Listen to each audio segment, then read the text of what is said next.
The React Redux provider. React Redux is a library that contains some tools to help ease the complexity involved with implicitly passing the store via context. This library is also brought to you by Dan Abramov, the creator of Redux. Redux does not require that you use this library. However, using React Redux reduces your code's complexity and may help you build apps a bit faster. In order to use React Redux, we must first install it. It can be installed via npm. npm install React Redux safe. React Redux supplies us with a component that we can use to set up our store in the context, the provider.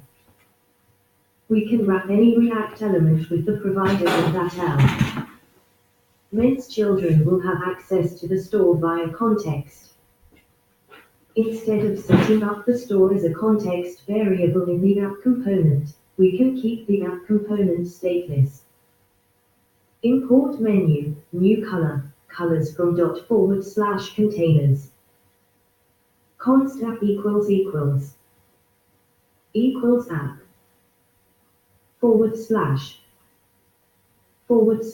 // Export default app. The provider adds the store to the context and updates the app component when actions have been dispatched. The provider expects a single child component. Import React from React. Import render from React DOM. Import provider from React Redux. Import app from ./components/app. Import store factory from ./store. Const store equals store factory. Render. Store equals store. Document.getElement via React container. The provider requires that we pass the store as a property. It adds the store to the context so that it can be retrieved by any child of the app component. Simply using the provider can save us some time and simplify our code. Once we've incorporated the provider, we can retrieve the store via context in child container components. However, React Redux provides us with another way to quickly create container components that work with the provider, the connect function. React Redux Connect. If we keep our UI components purely presentational, we can rely on React Redux to create the container components. React Redux helps us create container components through mapping the current state of the Redux store to the properties of the presentational component. It also maps the store's dispatch function to callback properties. This is all accomplished through a higher order function called connect. Let's create the colors container component using connect. The colors container connects the color list component to the store. Import color list from ./colorlist. Const map state to props equals state equals colors state.colors.sort function state.sort. Const map dispatch props equals dispatch equals on remove id. Dispatch remove color id. On rate id, rating. Dispatch rate color id, rating. Export const colors equals connect. Map state to props, map dispatch props. Color list. Connect is a higher order function that returns a component. No, that's not a typo or a tongue twister, it's functional JavaScript. Connect expects two arguments, map state to props and map dispatch props. Both are functions.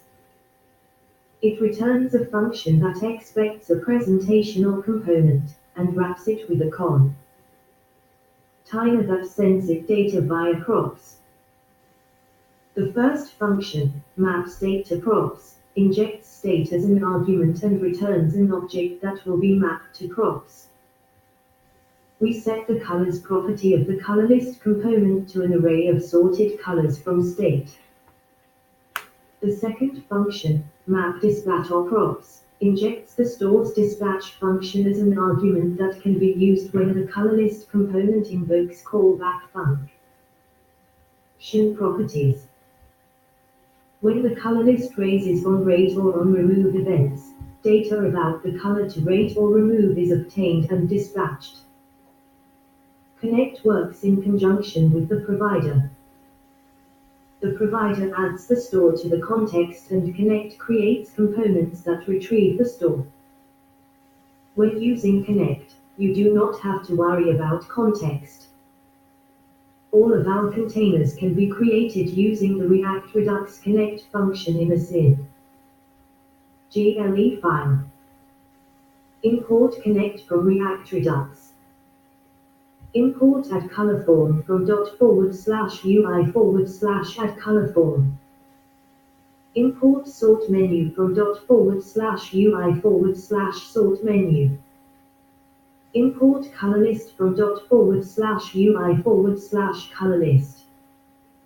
Import add color, sort colors, rate color, remove color from /actions.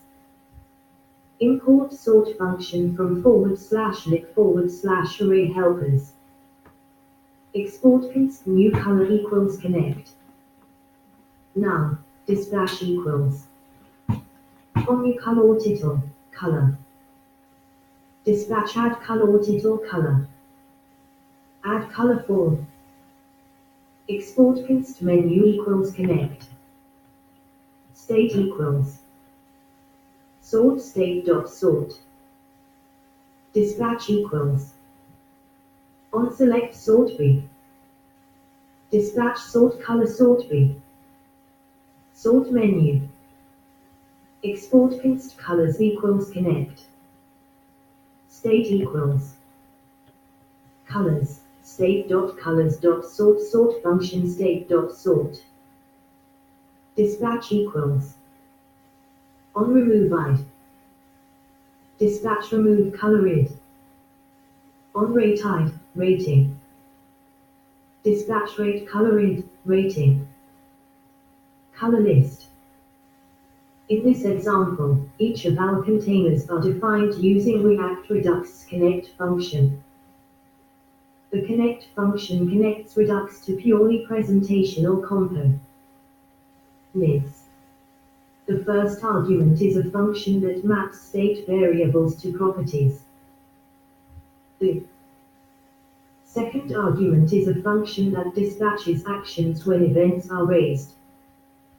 If you only want to map callback function properties to dispatch, you can provide null as a placeholder for the first argument, as we have in the definition of the new color container. In this chapter, we looked at various ways to connect Redux to React. We explicitly passed the store down the component tree to children as a property. We implicitly passed the store directly to the components that need to use it via context. We declared the store's functionality from our presentation through the use of container components. And finally, we used React Redux to help us rapidly connect the store to presentation using context and container components. At this point, we have a working app that uses React and Redux together. In the next chapter, we will look at how we can write unit tests for all of the various parts of this application. 1. For a brief introduction to unit testing, see Martin Fowler's article, Unit Testing. Chapter 10 Testing. In order to keep up with our competitors, we must move quickly while ensuring quality. One vital tool that allows us to do this is unit testing. Unit testing makes it possible to verify that every piece, or unit, of our application functions as intended. 1. One benefit of practicing functional techniques is that they lend themselves to it. Intestable code. Pure functions are naturally testable. Immutability is easily testable. Composing applications out of small functions designed for specific tasks produces testable functions or units of code. In this section, we will demonstrate techniques that can be used to unit test React Redux applications. This chapter will not only cover testing, but also tools that can be used to help evaluate and improve your code and your tests. ESLint. In most programming languages, code needs to be compiled before you can run anything. Programming languages have pretty strict rules about coding style and will not compile until the code is formatted appropriately. JavaScript does not have those rules and does not come with a compiler. We write code, cross our fingers, and run it in the browser to see if it works or not. The good news is that there are tools that we can use to analyze our code and make us stick to specific formatting guidelines. The process of analyzing JavaScript code is called hinting or linting. JSHint and JSLint are the original tools used to analyze JavaScript and provide feedback about format. ESLint is the latest code linter that supports emerging JavaScript syntax. Additionally, ESLint is pluggable. This means that we can create and share plugins that can be added to ESLint configurations to extend its capabilities. We will be working with a plugin called ESLint Plugin React. This plugin will analyze our JSX and React syntax in addition to our JavaScript. Let's install ESLint globally. You can install ESLint with npm sudo npm install GSLint before we use ESLint. We'll need to define some configuration rules that we can agree to follow. We'll define these in a configuration file that is located in our project root. This file can be formatted as JSON or YAML. YAML is a data serialization formation like JSON but with less syntax, making it a little easier for humans to read. ESLint comes with a tool that helps us set up configuration. There are several companies that have created ESLint config files that we can use as a starting point, or we can create our own. We can create an ESLint configuration by running ESLint init and answering some questions about our coding style. ESLint init. How would you like to configure ESLint? Answer questions about your style. Are you using ECMAScript 6 features? Yes. Are you using S6 modules? Yes. Where will your code run? Browser. Do you use CommonJS? Yes. Do you use JSX? Yes. Do you use React? Yes. What style of indentation do you use? Spaces. What quotes do you use for strings? Single. What line endings do you use? Unix. Do you require semicolons? No. What format do you want your config file to be in? YAML. Local ESLint installation not found. Installing ESLint plugin React. After ESLint init runs, 3 things happen. 1. ESLint and ESLint plugin React are installed locally to the /node modules folder. 2. These dependencies are automatically added to the package.json file. 3. A configuration file, .slint.yml, is created and added to the root of our project. Let's test our ESLint configuration out by creating a sample.js file. Const var equals nolly. Const info equals file name, dir equals dir name equals dir file. Switch var. Default. Console.log nolly. Break. This file has some issues, but nothing that would cause errors in the browser. Technique. Cowley, this code works just fine. Let's run ESLint on this file and see what feedback we get based upon our customized rules. /node modules /bin /slint sample.js /users /alexbanks /desktop /slintlearn /sample.js 120 error strings must use single quotes 128 error extra semicolon semi 3. 7 error info is defined but never used. No unused vast 328 error file name is not defined. No undiff 344 error dir name is not defined. No undiff 7. 5 error expected indentation of 0 space chapter. Indent 89 error expected indentation of 4 space chapter. Indent 89 error unexpected console statement no console 9. 9 error expected indentation of 4 space chapter. Indent. Heavy multiplication sign 9 problems 9 errors, 0 warnings. ESLint has analyzed our sample and is reporting some issues based upon our configure. Ration choices. We see here that ESLint is complaining about the use of double quotes and a semicolon on line 1 because we have specified single quotes only and no semi colons in our .slint.yml configuration file.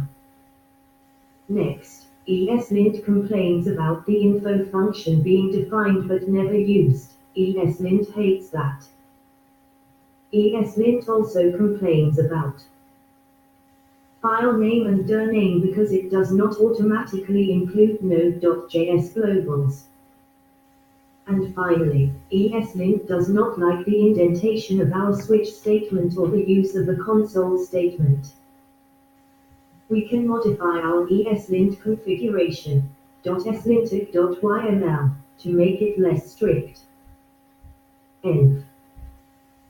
Browser true comments true S6 true extends slint commended. Parser options. ECMA features. Experimental objectress spread true JSX true source type module. Plugins. React rules. Indent. Error. 4. Switch case 1 quotes. Error. Single semi. Error. Never liner break style. Error. Unix no console 0 globals. File name true. Dir name true upon opening. .slint.yml, you'll first notice that the file is readable and approacher. That is the goal of YAML. Here, we've modified the indentation rules to allow for the indentation of switch statements. Next we added a no console rule, which will prevent ESLint from complaining about the console.log statement. Finally, we've added a couple of global variables for ESLint to ignore. We'll still need to make a couple of changes to our file in order to follow our style guide. Const var equals nolly. Export const info equals file name, dir equals dir name equals dir file. Switch var. Default. Console.log nollie. Break. We've removed the semicolon and double quotes from line 1. Also, exporting the info function means ESLint will no longer complain about it being unused. Between modifying the ESLint configuration and making some changes to our code, we have a file that passes the code formatting test. The command slint will lint your entire directory. In order to do this, you will most likely require that ESLint ignore some JavaScript files. The .slint ignore file is where you can add files or directories for ESLint to ignore. dist/assets/ sample.js. This.slint ignore file tells ESLint to ignore our new sample.js file, as well as anything in the dist/assets folder. If we do not ignore the assets folder, ESLint will analyze the client bundle.js file and it will find a lot to complain about in that file. Let's add a script to our package.json file for running lint. Scripts. lint.node-modules/bin/slint. Now ESLint can be run anytime we want with npm run lint, and it will analyze all of the files in our project except the ones we have ignored. Testing